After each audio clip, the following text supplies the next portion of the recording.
जय हिंद दोस्तों। नमस्कार। मैं अभिषेक चौबे आप सभी को अपने YouTube चैनल पर स्वागत करता हूं। दोस्तों, इस चैनल के माध्यम से मैं शुरू करने जा रहा हूं NCERT क्लास 6 से 12 तक के सभी विषयों का एक निचोड़ सीरीज। दोस्तों, इस सीरीज में हम NCERT के उन सभी बिंदुओं को समझने का प्रयास करेंगे जो आने वाली सभी प्रतियोगी परीक्षाओं को ध्यान में रखकर तैयार की गई है। दोस्तों,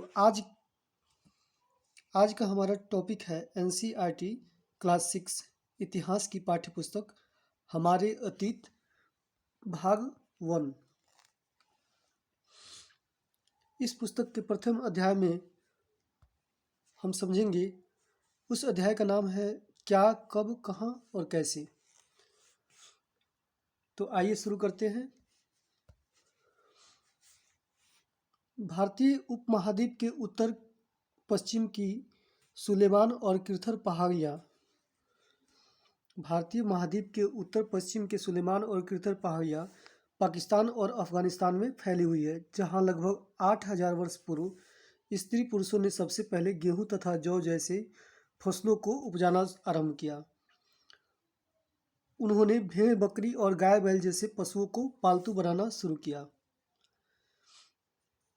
सुलेमान और किर्थर पहाड़ी क्षेत्र जो आधुनिक पाकिस्तान में स्थित है, वहीं का एक स्थान है मेहरगढ़, जहां पशुपालन और कृषि के प्राचीनतम साक्ष्य प्राप्त हुए हैं। भारत के उत्तर पूर्व में गारो तथा मध्य में विंध्य पहाड़ी के आसपास के कुछ ऐसे क्षेत्र थे जहां कृषि का विकास हुआ। विंध्य पर्वत के उत्तर में स्थित स्थान कोल्डिहुआ जो आधुनिक उत्तर प्रदेश में है, तथा मोहागढ़ा जो आधुनिक उत्तर प्रदेश में है, जहां सबसे पहले चावल उपजाया गया। गंगा के दक्षिण में सोन नदी के आसपास के क्षेत्र प्राचीन काल में मगध के नाम से जाना जाता था, जो आधुनिक में पटना और गया के आसपास का क्षेत्र है। दोस्तों, इन सभी बातों को हम मैप के जरिए एक बार फिर से समझने का प्रयास करते हैं।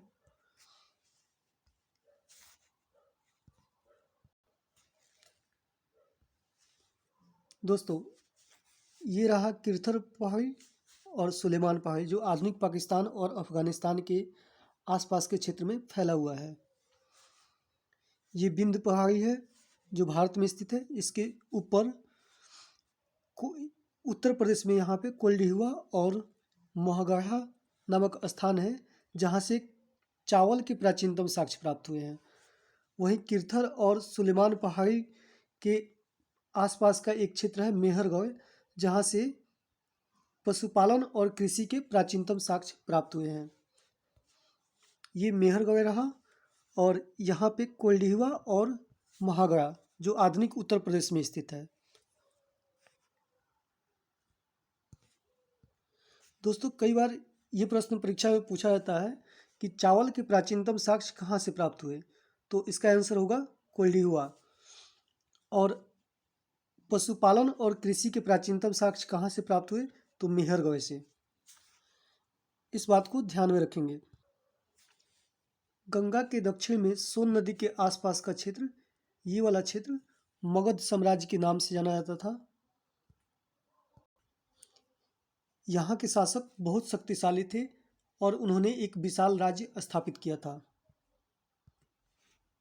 दोस्तों, सिंधु एवं उसकी सहायक नदियाँ यहाँ पे है।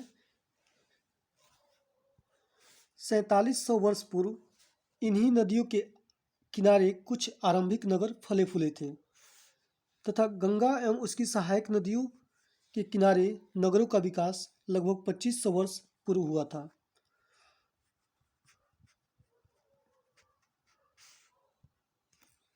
इन नदियों के बारे में विशेष चर्चा करेंगे आगे के वीडियो में।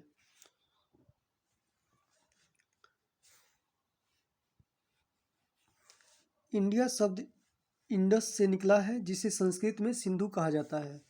लगभग 2500 वर्ष पूर्व उत्तर पश्चिम की ओर से आने वाले ईरानियों और यूनानियों ने सिंधु को हिंदोस अथवा इंदोस और इस नदी के पूर्व में स्थित भूमि प्रदेश को इंडिया कहा था। भारत नाम का प्रयोग उत्तर पश्चिम में रहने वाले लोगों के एक समूह के लिए किया जाता था।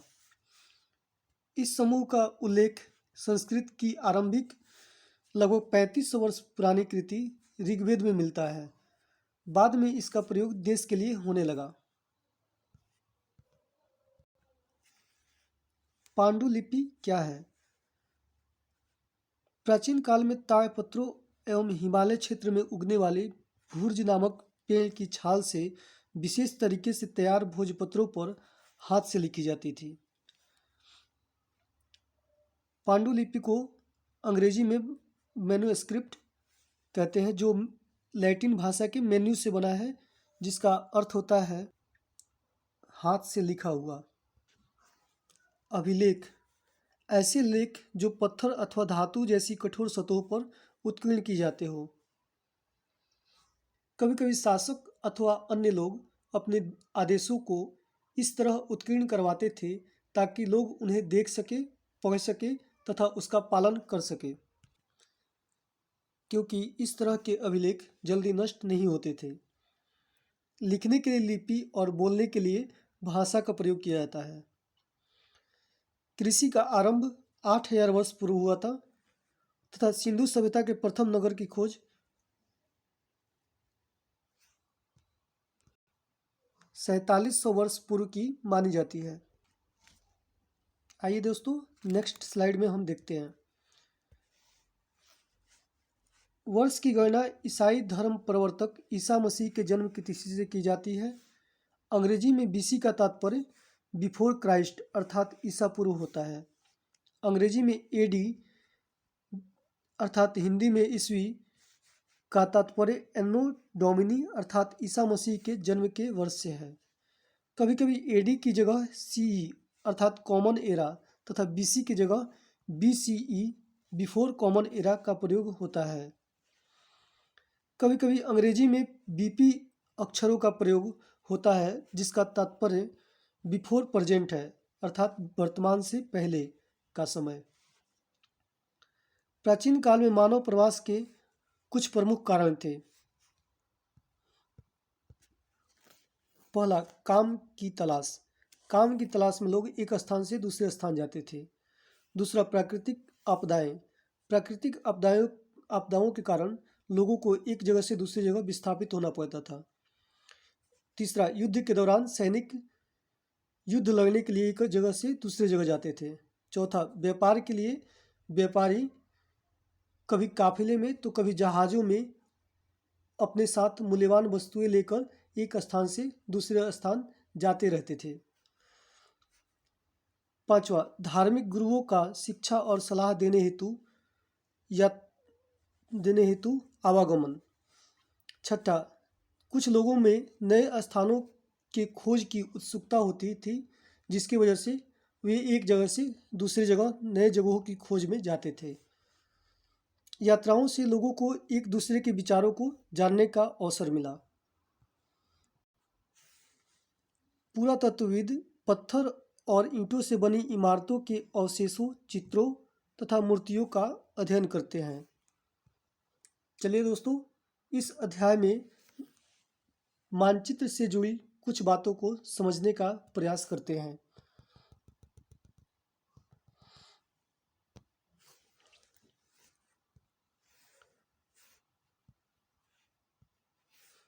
नर्मदा नदी। कई लाख वर्ष पहले मानव सभ्यता का विकास इसी नदी के तट पर हुआ था। कई बार एग्जाम में सिंधु और उसकी सहायक नदियों से संबंधित प्रश्न पूछे जाते हैं। सिंधु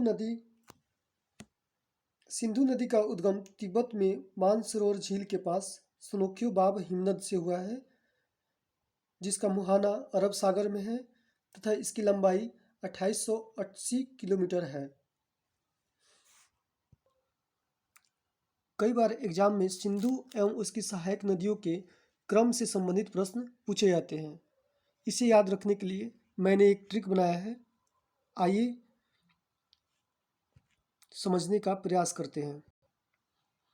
सिंधु की सहायक नदियों का नीचे से ऊपर का क्रम का ट्रिक है सब रांची झांसी, यानी कि स फॉर सतलज, ब से ब्यास, रा से रावी, टी से चिनाब, झ से झेलम, स से सिंधु। इस तरह इसका क्रम हम याद रखेंगे। इससे संबंधित कोई भी प्रश्न आएगा तो वो बनाने में आसानी होगी। ये क्रम दक्षिण से उत्तर की ओर है। सतलज, ब्यास, रावी, चिनाब, झेलम, सिंधु।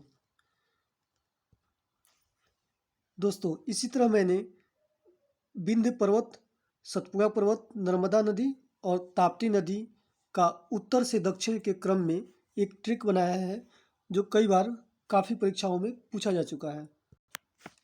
ये ट्रिक है विनास्ती।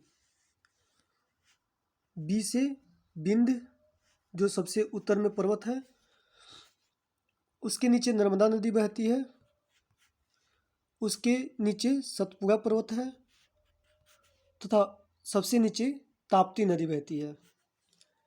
परीक्षा में पूछता है कि विंध्य और सतपुड़ा पर्वत के बीच में कौन सी नदी बहती है, या फिर नर्मदा और ताप्ती नदी के बीच में कौन सा पर्वत है। तो इस तरह ये ट्रिक याद रहेगा। विनास्ती, विंध्य, नर्मदा, सतपुड़ा तथा ताप्ती। तो इससे संबंधित कोई भी प्रश्न आएगा तो नहीं छूटेगा।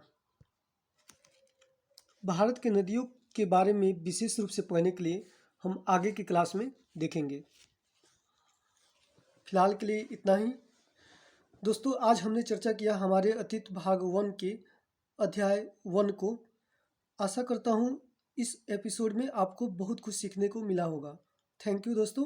मिलते हैं इस सीरीज के अगले एपिसोड में, जिसमें हमारी चर्चा का विषय होगा अध्याय 2 आरंभिक मानव की खोज में। जय हिंद।